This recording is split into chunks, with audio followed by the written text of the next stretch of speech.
দিলাম সাদা তেল।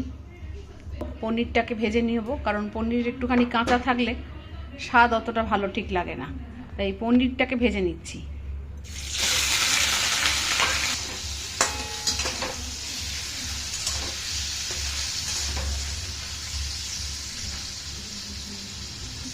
একটু লালচে রং ধরা অবধি পনিরটা ভাজবো। তুলে নিয়েছি পনিরটা, এবার দিয়ে দেব পেঁয়াজ।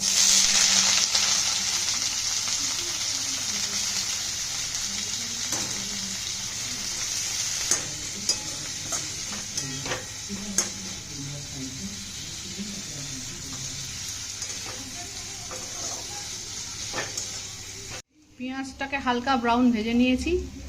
এরপরে তেলটার মধ্যে ওটাকে সরিয়ে দিয়েছি, দিয়ে মাঝখানে তেলের মধ্যে দিয়ে দেবো এবং রসুন একটু থেতো করে। পরে আমি আস্তে আস্তে সবজিগুলো দিতে থাকবো। প্রথমে দিচ্ছি গাজর এবং বিনস। আমি একটু সামান্য নাড়বো। পনিরটা ভাজার পরে যে তেলটা থাকবে সেই তেলেই রান্নাটা করছি। খুব অল্প তেলেই রান্নাটা হয় এবং স্বাস্থ্যকর। বিভিন্ন রকম সবজি পরে, পনির পরে, একটা ঝোলের মতন করব দেখবেন। এটা তার ফলে আপনি ভাত রুটি দুটো দিয়েই খেতে পারবেন। যদি না চান পাউরুটি দিয়ে খেতে পারেন, অথবা কেউ যদি অল্প খেয়ে রাত্রে শুতে চান, এটাকে একটা বাটিতে স্যুপের মতনও খানিকটা সেই হিসেবেও খেতে পারেন। এটা একটা স্বাস্থ্যকর রান্না এবং এটা বেশ সুন্দর টেস্ট হয়, কারণ এতে দেখেছেন ভিনিগার এবং সস পড়বে, আর অবশ্যই পড়বে হচ্ছে সয়া সস। ভিনিগারও একটু দিই আমি, যাতে টেস্টটা একটুখানি অন্যরকম হয়। এরপরে আমি যোগ করে দিচ্ছি ভাজা পনিরটা। এখানে একটা কথা বলি, সব সবজি যোগ করলেও এক্ষুনি আমি ক্যাপসিকামটা যোগ করছি না, কারণ ক্যাপসিকামের বেশিক্ষণ তো সেদ্ধ হতে লাগে না, তার ফলে ক্যাপসিকামটা বেশ গলে গলে যাবে। ক্যাপসিকামটা আমি ঝোল ফুটতে শুরু করার কিছুক্ষণ পরে তারপরে দেব, এখন ক্যাপসিকাম দেব না। দেখুন, এরপরে যোগ করছি টমেটো সস, এরপরে যোগ করলাম সয়া সস। আপনাদের স্বাদ অনুসারে দেবেন নুন। এবং আমি যেহেতু এতগুলো টকের জিনিস পড়ছে, তাই জন্য টেস্টটা ব্যালেন্স করার জন্য সামান্য চিনি যোগ করে দিলাম। এটাকে সামান্য নাড়বেন, নেড়ে জল দিয়ে সেদ্ধ করতে দেবেন। জল দিয়ে দিয়েছি, এবার একে আমি ফুটতে দেব। দেখুন, পাশে আলাদা করে রাখা রয়েছে ক্যাপসিকাম, এখন কিন্তু যোগ করছি না, কিছুক্ষণ বাদে যোগ করব।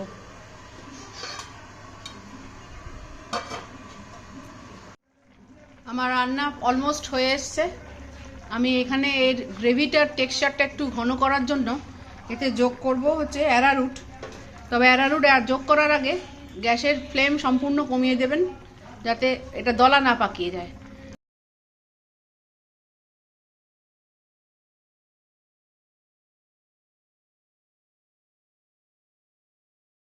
কর্নফ্লাওয়ারটা লোকে বেশি পছন্দ করে, সেটাই দেবেন।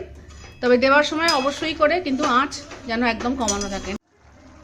এর ঝোলটা একটু ঘন হয়ে এসছে, এইখানে আমি একটুখানি সামান্য ভিনিগার অ্যাড করছি,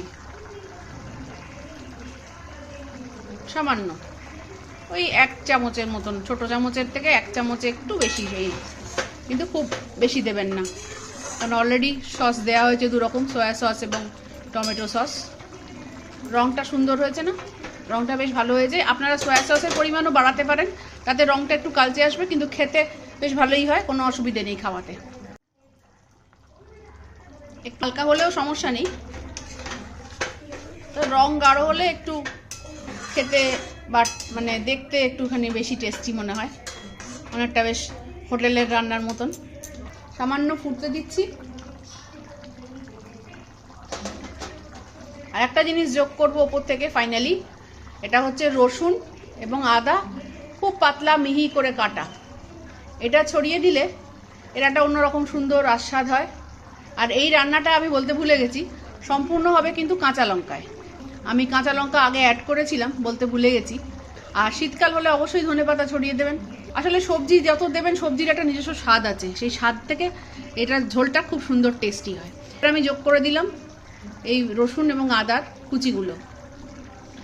এটা দেওয়ার পরে আর রান্না আমি বিশেষ কড়ায় রাখবো না, মানে আঁচে রাখবো না, সামান্য একটু মিশিয়ে নিয়েই নামিয়ে দিচ্ছি। এভাবে তৈরি হয়ে গেল একটি চটপটা টেস্টের পনির, যেটাকে আমি বলি মাঞ্চুরিয়ান স্টাইল পনির। ভালো খেতে লাগে।